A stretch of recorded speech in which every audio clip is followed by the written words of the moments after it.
crazy. And then of course, me being the supply officer between Midway and Kure, the guys would order, they would order specialty stuff. They weren't supposed to have alcohol. They could have beer, but they couldn't have whiskey or anything like that. But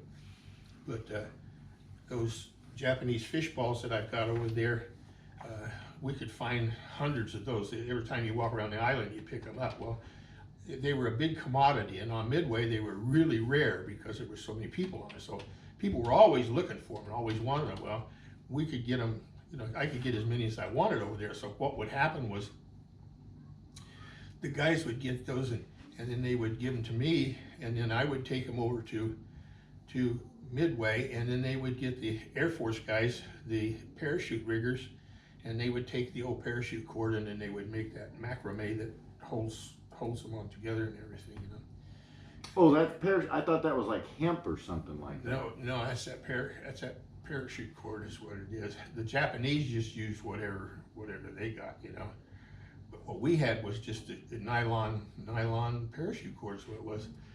And so then I would trade those for whiskey, vodka or bourbon or whatever the guys wanted and everything, and then I would just sneak it back onto the island when I would come back over there.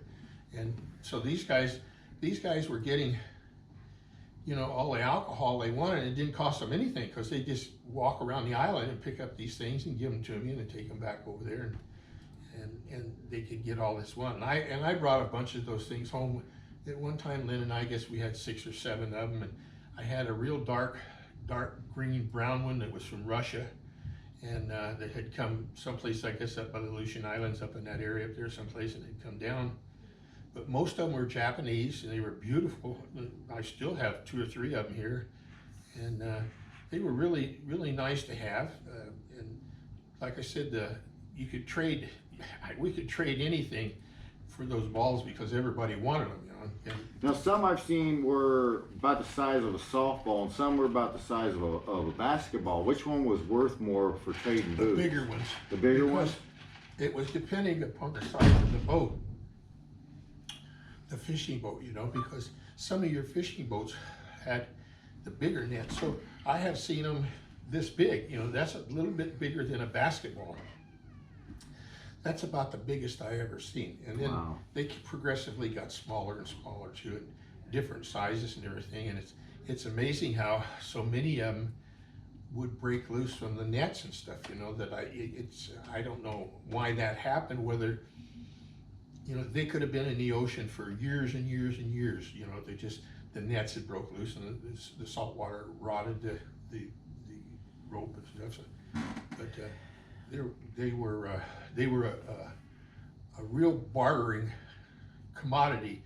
It's like during the war on the islands where the guys were fighting and everything on the islands, as they came over working their way to Japan, they were making the Japanese flags and stuff, and selling them to the sailors and stuff that weren't involved in any of the fighting or anything, and this swords and different guns and things like this.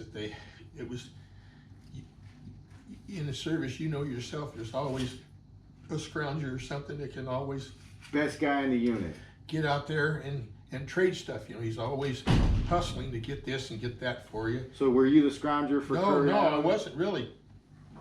The only reason I was even involved in it was the fact that because I was going back and forth. Nobody else got to go back. I was the only one that got to go back.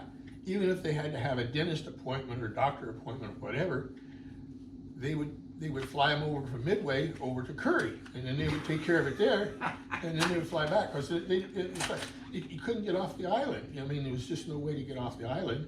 We had a tugboat that had brought supplies out there when we first building the station there, and it had run aground out there, and so it was all up on the rocks there, and we'd go out there on really calm days and everything and swim around it, but we'd stripped it off of everything was stripped off of it, the big wheel and the brass balls for the compasses, anything that you could get off of it we had taken off of it, so it was pretty well stripped out and everything. And then I don't know, maybe 10 or 15 years after I was out of the Coast Guard, took a charter to Las Vegas, and I was at the convention center. They had a big boat show at the convention center, and so I had dropped my charter off and was just killing time until we went back on Sunday, and this was on a Saturday night. And I went into the convention center and was walking around looking at all the boats and the displays and stuff like that, and then the Coast Guard had a booth there. So I went over and was talking to the petty officer there, as a first-class petty officer that was there, and got to talking to him and everything, you know, and then found out that he was on Midway. He got stationed out there sometime after I did, because it was a couple of years after I was there, probably, because, like I said, it's 1 year duty, and I was the first year, I was in the first group there for the first year and everything. So sometime after that, he got out there and we got to talking and everything, and then he told me that they had found a little one-man Japanese tank that they had dug up out there. They were building something out there where the tennis courts were, because we had a little tiny tractor, and they were scraping the sand or moving it. Maybe they get a storm that comes in and piles all the sand up on one end, and they're moving it, whatever. Anyway, they found a one-man Japanese tank on the island, and so they built a nice little. He said they built a nice little platform there and drug it up on the platform and left it up there, for how they do those tanks and stuff on monuments and stuff Displays, like that out there, yeah. you know. So I thought that was really kind of interesting and everything. So here, a few months ago, I got on the internet and got to dinking around there, and I wanted to see on one of my ships. I wanted to find out what had happened to one of my ships, and so it had wound up coming around all the way around from the East Coast back over here, and it went up to Bremerton up there, just outside of Bremerton up there by Seattle, and then they stripped it out, cut it up for scrap and everything, and so that was done about probably 20 years ago or so, and so. Oh, it lasted that long, huh? Oh yeah, these in fact, the motors and everything they took out of it, they still use those. Those things were still good, because they rebuild them and rebuild them and rebuild them. Back when they made something that could last. For crying out loud, about the only thing we ever wound up damaging a thing would be the screw on it, because it was, they're brass and they're softer, and then so when we would be breaking ice on the Hudson there, that ice, big chunks of it hit it, and it bended. And once you start bending that, the